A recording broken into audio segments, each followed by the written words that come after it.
ئەگەر بە لاپەڕەکانی مێژووی ژیان و کەسایەتی و ڕۆڵی گەڕیدە و جوگرافی ناس کەریمزەند گوزەرێک بکەین، زۆر پرسیاری مێژووی هەن کە هێشتا وەڵام نەدراونەتەوە و زۆر چیرۆکی مێژووی هەن کە لە نووسینەکان و گێڕانەوەکانی ئەو مێژوو نووسەدا خۆیان حەشارداوە و هەڵ نەدراونەتەوە.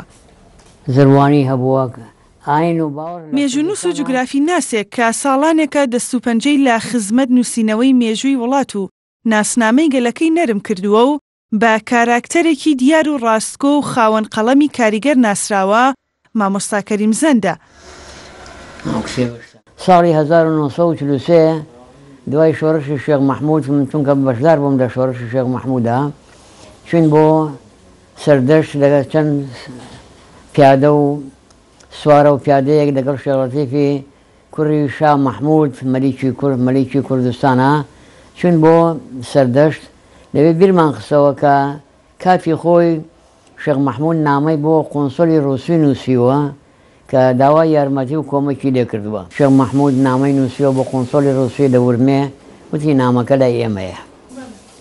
ئەنجا لە بینی خۆیان چرپەچر بەگوێیانە دوایی ئەتەکشۆف قسەی کرد وتی کێشات بێ لۆپۆپ سپاسالاری ڕووسی کراسنی ئارمی سپای سوور هاتبوو لۆپۆپ و بیلجیڤسکی مێژوونووسی ڕووسی تایبەتی بۆ کاروباری کورد و نوێنەری خودی ستالین هاتبوون. ئەمانە چرپانیان بەگوێ یەکتریا.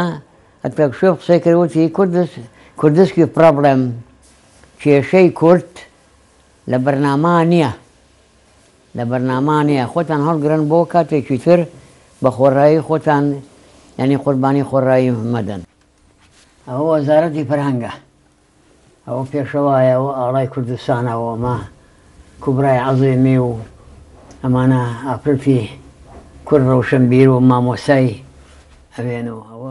مامۆستای جوگرافی ناس کەریمزەند زیاتر لە نیو سەدەیە ژیانی خۆی بۆ خزمەتی میلەتی کورد تەرخان کردووە و سەرەڕای ژیانێکی پڕ لە سەروەری و تێکۆشان لە پێناو کوردستان و دەربەدەری و زیندانی و نەهامەتی 40 دەستنووسی وەرگێڕانی هەیە کە 15 چاپ کراوە و 470 زەنجیرە وتاری بڵاوکراوی لە ڕۆژنامە و گۆڤارەکاندا بە زمانی عەرەبی و کوردی هەیە و خاوەنی دەیان کتێب و بابەتی بەهێزە. لەوانە تۆماری تەمەن لە 5 بەرگدا کە باس لە جوگرافیا و شێوەزاری میلەتی کوردستان دەکات و یەکەم کەس بووە کە کتێبی ئینجیلی وەرگێڕاوەتەوە سەر زمانی کوردی.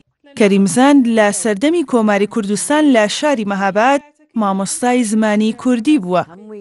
مێژووی کووردە هەمووی بەسەرهاتی کووردە. پێشەوە ڕۆژێ خۆی هات لەو پۆلا کە من دەرزەڵێمەوە، لەو پۆلا کە دەرزەڵێمەوە من دەرسمەوتەوە بەهۆی ڕۆشنکردنەوە و مانەوە بەهۆی ڕۆشنکردنەوە ڕاوەستاوە هەتا دەرسەوە بوو وەستاوە لە سنفەکە. دوایی کە تەوا بوو من سڵاوێکی سەربازیم بۆ کرد و هاتە دەفتەر بە ئیدارەی مەکتەبەکە ڕووی تێکردنەوتی من لە تارانێ ڕا موعەللیمی وام نەدیوە. بایانی کردمەوە ئەو کڵاوەشوی ئەم کڵاوە هی سەید فەهیم و سەید مریەم خێزانی شێخ عەبدوڵڵای نەهرین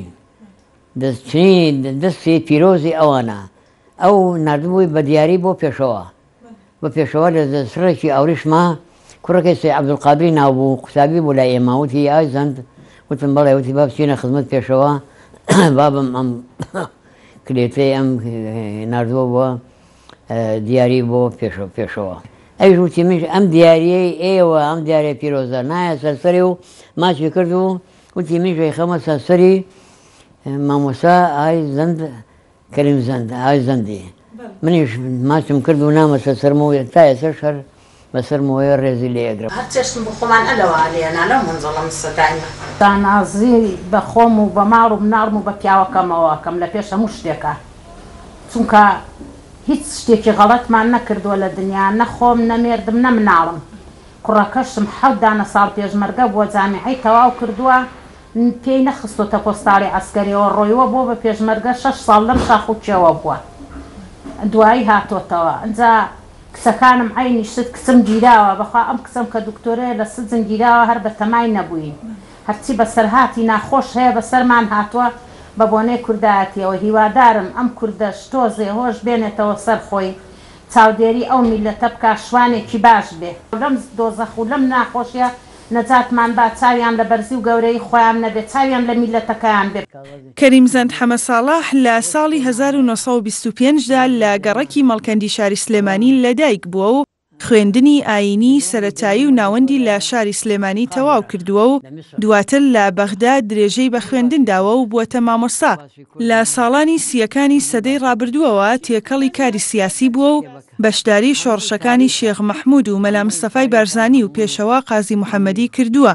مامۆستا کەریمزان تەواوی تەمەنی بۆ خزمەتکردن بە مێژوو و فەرهەنگی کوردی تەرخان کردووە و بۆ ئاوردانەوە و نووسین لەسەر جوگرافیای کوردستان هەموو شار و شارۆچکەکانی کوردستان و سەردانی زۆربەی وڵاتانی ئەوروپا و ئەمریکا و خۆرهەڵاتی ناوەڕاستی کردووە.